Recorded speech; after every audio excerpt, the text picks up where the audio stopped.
Hi, my name is Becca and I'm Ken's teacher at AMA. Xin chào, đây là cô Becca, cô là cô giáo của bạn Kien ở trung tâm Anh ngữ AMA. Em là Ngọc Huyền, em là trợ giảng của bạn. And I'm going to talk to you about his performance during CK6, starting with the final test. Dạ, trong phần video này thì cô sẽ nói nhận xét về Kien trong quá trình học tập cũng như và bắt đầu bằng việc là nói lên điểm số của bạn ở phần thi cuối khó. On the final test, Ken's performance was outstanding. He got 98% on speaking, 100% on listening and reading, and 88% on writing. Ở phần thi cuối khó thì bạn có một kết quả nhìn chung là tốt ạ. Về phần nói là được 98%, phần nghe và phần đọc được 100% và phần viết là được 88%. And despite the writing score on the test being lower, actually writing is Ken's strongest skill. He has really excellent writing skills, and in all the writing assignments in class, he writes like a whole page when often he only needs to write, a few sentences. So I'm really proud of his hard work in that area.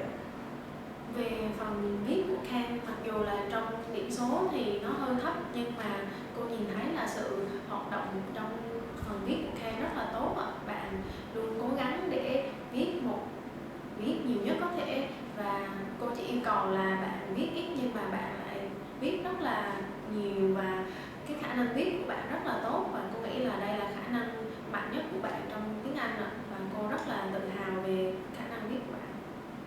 And I also see that he has a large vocabulary, and overall he has a pretty good understanding of English structures and grammar. Cô cũng nhận thấy rằng là bạn có một cái kho từ vựng rất là tốt ạ. Bạn có thể hiểu cô và hiểu bài học rất là nhanh. But although he has a good vocabulary, he's often shy to use it for speaking. Like when he needs to communicate something in the class or ask a question, he's very reluctant to ask in English and he just wants to ask in Vietnamese. Dạ, mặc dù là với cái khả năng từ vựng tốt nhưng mà bạn hơi rụt rè trong việc nói chuyện bằng tiếng Anh, cũng như là hỏi cô bằng tiếng Anh ở trên lớp để hỏi và giao tiếp bằng tiếng Anh. Bạn sử dụng khá là nhiều tiếng Việt. And that's the biggest thing I want him to focus on, and I want to work with him on moving forward, is that just encouraging him to speak English as much as possible in the class, practice communicating in English, and improving his confidence and realizing that he has the knowledge, he just needs to use it in a practical setting. Vì cái điều đó nên là cô rất là hy vọng trong khóa sau cô sẽ luyện tập nhiều hơn với Kien, cố gắng để giao tiếp và sử dụng tiếng Anh nhiều hơn với Kien, để Kien có thể nhận thấy rằng là mình có thể có khả năng tiếng Anh và sử dụng cái khả năng tiếng Anh của mình để giao tiếp. And in terms of his behavior, he can have a great enthusiasm and really participate a lot in the activities, which I like.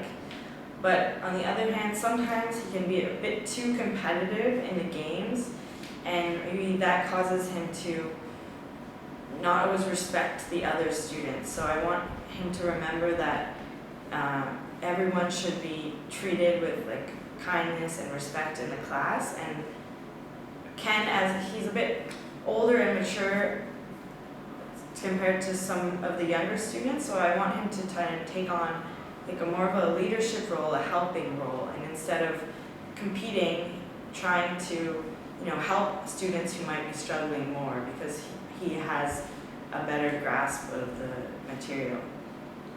Nhưng mà một điểm mà cô nhận xét về Kien thì Kien có một phần Kien rất là cố gắng để tham gia các hoạt động trên lớp, rất là nhiệt tình và năng nổ, nhưng mà bên cạnh đó thì bạn có một chút hơi hiếu chiến ở trong lớp, vì bạn không được vì điều đó nên là bạn dẫn tới cái việc là không có đối xử với mọi người và các học sinh khác ở trong lớp nhỏ hơn mình một cách